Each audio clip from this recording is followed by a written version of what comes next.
Hola, en este video vamos a hacer una presentación de algunos aspectos de lo que se llama filosofía del conocimiento matemático y que nos interesa en educación matemática. Vamos a seguir a uno de los principales exponentes, a Paul Ernst,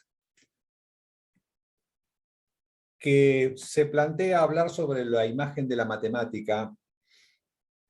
Podemos asumir nosotros que la gente tiene una imagen negativa de la matemática. Esto no significa que esté absolutamente generalizado, es decir, que todo el mundo o casi todo el mundo tenga una imagen negativa de la matemática, pero podemos asumir que buena parte de la gente tiene una imagen negativa de esta ciencia. Y podríamos preguntarnos, ¿por qué ocurre esto? ¿Por qué pasa que la gente tiene una imagen negativa de la matemática? Y rastreando esto, caemos inevitablemente en las experiencias escolares, ¿no? La gente que no ha seguido estudiando matemática después, porque en este caso la ha elegido, sus contactos con la matemática han sido en la escuela, primaria, secundaria, ¿no? Que es la enseñanza obligatoria, la escolaridad obligatoria. Entonces, metámonos un poco en el planteo que hace Paul Ernst.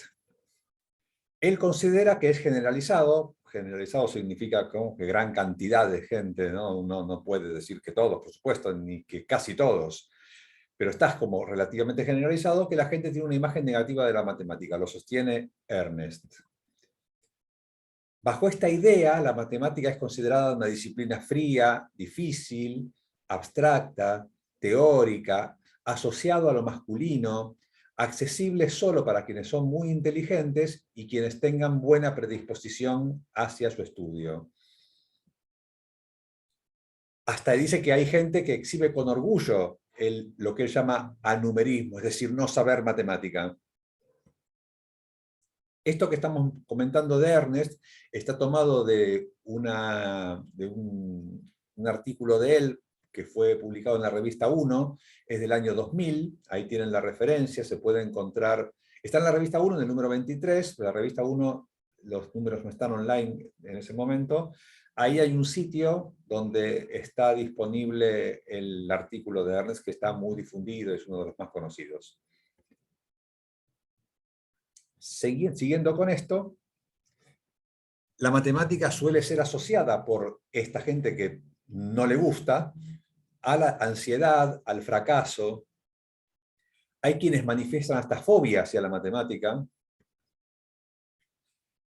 Y una interesante idea de Ernst es que dice que lo que se hace en las aulas contribuye en esa imagen que se forman los estudiantes. Y por eso, esto que decíamos antes, ¿no? ¿De dónde proviene eso? Y bueno, de las experiencias escolares, que es donde uno tuvo acceso a la matemática.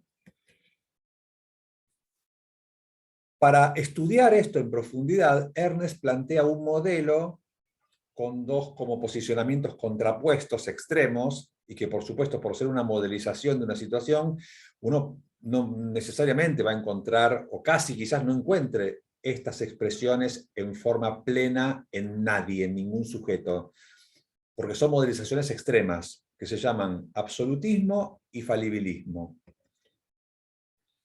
Lo que Ernst llama la filosofía absolutista del conocimiento matemático, bajo esta idea, quien sostiene esta idea, piensa la matemática, interpreta la matemática, entiende la matemática como un cuerpo de conocimientos objetivo, absoluto, cierto, inmutable y apoyado en la lógica deductiva. No interesan a la matemática la naturaleza, ni los valores, ni la cultura.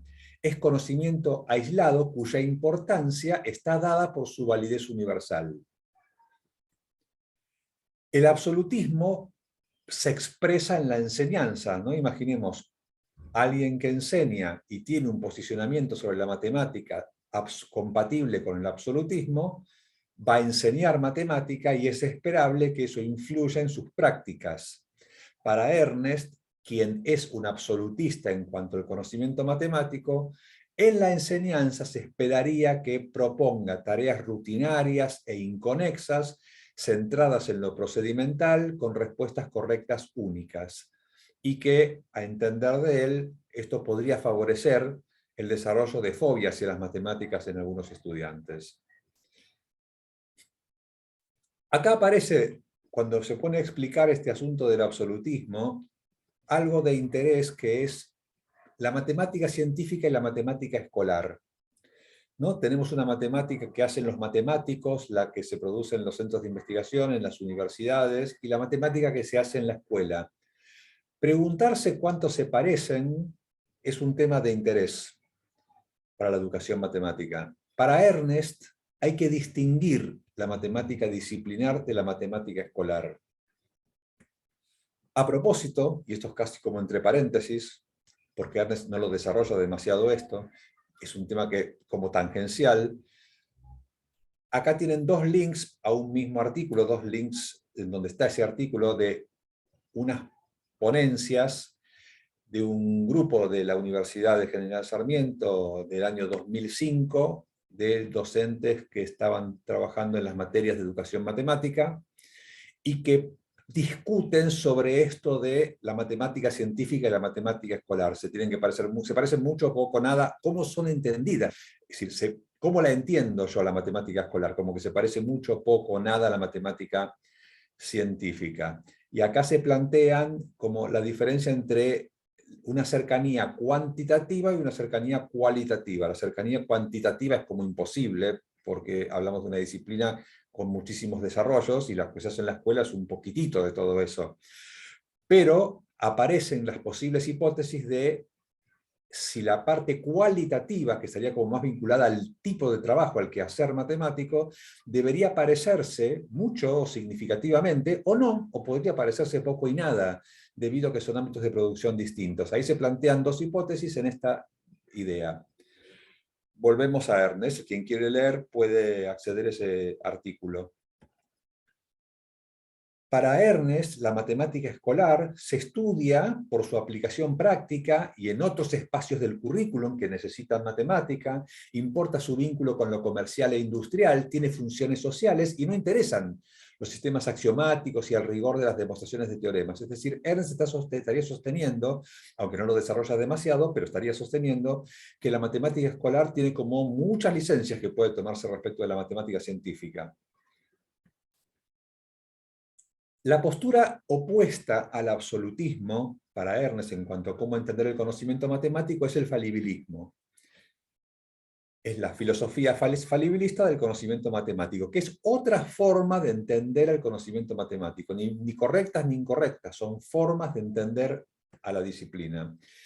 En este posicionamiento, que está como opuesto completamente al absolutismo, por eso en el medio hay un montón de grises, la matemática es un producto de procesos sociales y por lo tanto se legitiman las prácticas de los matemáticos, el proceso de creación, la historia de las nociones, su lugar en la cultura y las aplicaciones incluyendo los valores.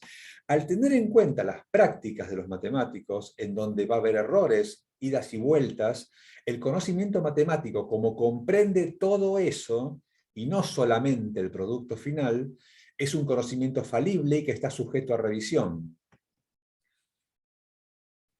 Desde el falibilismo se asumen dos esferas. La del producto final, que estaría como asociada al absolutismo, ¿no? Es decir, la matemática es lo que después termino comunicando como producto final, sin importar todo el proceso por el cual se llegó a ese producto. Y la otra esfera sería la del proceso de creación de nuevos conocimientos, que es lo que aporta el falibilismo como parte del conocimiento matemático, que entonces se permite ser falible y que tenga posibles revisiones, errores y modificaciones. Volviendo a la matemática escolar, y siguiendo a Ernest, él dice que la matemática escolar está usualmente vinculada al absolutismo.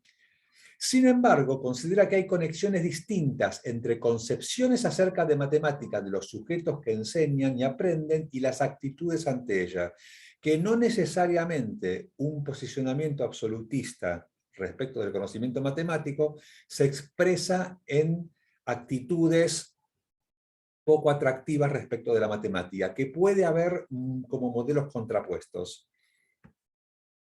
Por último, Ernest desarrolla una parte de su artículo en vínculo con la matemática y el género. Recordemos que hablamos del absolutismo como asociado a lo masculino. Esto es del año 2000, cuando por ahí, este tema está mucho más en vigencia ahora, ¿no? Estamos en 2022, es un tema ya mucho más candente, con más discusión. En 2000 entiendo que no. Él sostiene que la imagen popular de la matemática, que es negativa, ¿no? Esta imagen como mayoritaria, sirve a los intereses conservadores de la comunidad matemática, ¿no? Es decir, la matemática es para pocos, entonces sirve a los intereses conservadores de la comunidad matemática.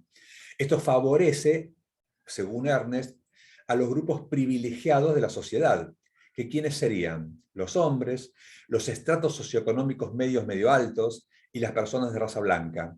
Para él, esto lo centra en los países de habla inglesa. No explicita no generalizarlo a América Latina, por ejemplo. Es decir, su estudio, su propuesta, su discusión está pensada centralmente en los países anglófonos. Y de este modo es que la matemática resulta asociada a lo masculino, y por eso ocurría cada vez menos, ¿no? A medida que las cosas han ido cambiando, que estudiar matemática era, si uno recorría universidades donde en carreras de matemática, encontraba una alta proporción de varones respecto de mujeres. Bueno, con esto terminamos la presentación de las dos posiciones extremas que probablemente uno no encuentre en la realidad según Paul Ernest, del conocimiento matemático. Adiós.